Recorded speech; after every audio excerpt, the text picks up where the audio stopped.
Assalamualaikum warahmatullahi wabarakatuh. Perkenalkan, nama saya Raihan Ramadan dengan NPM 2229051072 dari Fakultas Farmasi Universitas Chunyadin. Di sini saya akan membahas salah satu aspek CDOB, yaitu bangunan dan peralatan dalam cara distribusi obat yang baik. Apa itu CDOB? CDOB adalah pedoman yang dikeluarkan oleh Badan POM untuk memastikan bahwa obat sampai ke konsumen dalam kondisi yang baik dan aman. Fokus pada aspek distribusi obat yang meliputi pemilihan, penyimpanan, dan pengiriman obat yang sesuai dengan standar yang diterapkan. Adapun tujuan dan manfaat CDOB itu: 1. Menjamin keamanan, kualitas, dan khasiat obat selama proses distribusi. 2. Mencegah terjadinya kerusakan atau penurunan kualitas obat selama penyimpanan dan pengiriman. 3. Melindungi konsumen dengan menyediakan bahan yang sesuai dengan persyaratan yang diterapkan. 4. Memastikan kepatuhan terhadap peraturan yang berlaku dalam distribusi obat. Bangunan dalam CDOB. 1. Gudang penyimpanan obat. Tempat untuk menyimpan obat dalam kondisi yang sesuai dengan ketentuan atau suhu, kelembapan, dan lain-lain. Harus memiliki desain yang sesuai untuk memastikan suhu dan kelembapan yang tepat. 2. Dilengkapi dengan sistem ventilasi dan pencahayaan yang baik. Area penerimaan obat. Tempat untuk memeriksa obat yang baru diterima, memastikan bahwa obat tidak rusak atau kadaluarsa. Perlu area yang terpisah agar tidak tercampur dengan obat yang sudah disimpan. 3. Area pengiriman obat. Tempat untuk mempersiapkan dan mendistribusikan obat ke apotek, ke rumah sakit, atau konsumen lainnya. Harus dilengkapi dengan alat untuk pengopakan yang aman dan rapi. Peralatan dalam CDOB. Peralatan penyimpanan.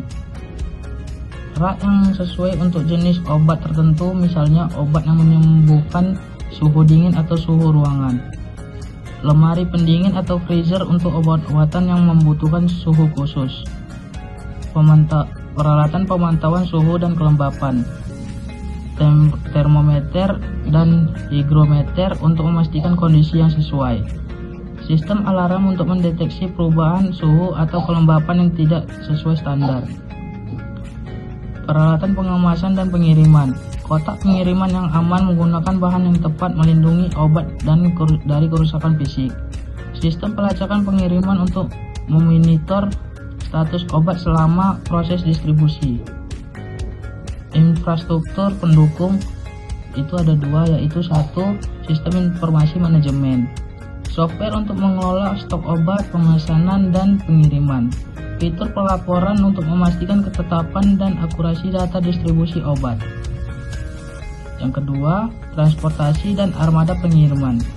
Kendaraan yang sesuai dengan standar untuk pengiriman obat seperti kendaraan berpendingin jika diperlukan. Harus ada dokumentasi dan pemantauan yang jelas mengenai kondisi transportasi. Adapun persyaratan bangunan CDOB, yaitu keamanan. Bangunan harus memiliki akses terbatas untuk mencegah pencurian atau penyalahgunaan obat. Kebersihan. Area penyimpanan harus selalu terjaga kebersihannya untuk menghindari kontaminasi obat. Pengaturan ruangan. Memisahkan area antara obat yang berbeda, misalnya obat yang harus disimpan pada suhu dingin versus suhu ruangan untuk menghindari kerusakan. Ventilasi yang baik untuk menghindari akumulasi gas atau uap yang dapat merusak kualitas obat. Proses distribusi obat dalam CDOB, yaitu penerimaan obat atau verifikasi kualitas dan jumlah obat yang diterima. Penyimpanan obat. Penyimpanan sesuai dengan kategori obat, misalnya obat yang membutuhkan suhu tertentu. Pemantauan kondisi obat. Pemantauan secara teratur untuk memastikan kondisi obat tetap terjaga. Pengiriman obat. Menggunakan sistem pengemasan dan transportasi yang tepat untuk menjaga kualitas obat. Tantangan dalam penerapan CDOB. 1. Biaya untuk pembaruan infrastruktur dan peralatan. 2. Keterbatasan teknis dalam pengelolaan suhu dan kelembapan yang konsisten. 3. Pengawasan dan pelatihan untuk memastikan kepatuhan terhadap prosedur yang tepat. Kesimpulannya, CDOB sangat penting untuk memastikan obat didistribusikan dengan aman dan berkualitas. Bangunan dan peralatan yang sesuai adalah kunci utama dalam menjaga mutu dan keamanan obat. Implementasi yang baik dapat meningkatkan efisiensi distribusi obat dan melindungi konsumen dari potensi risiko kesehatan.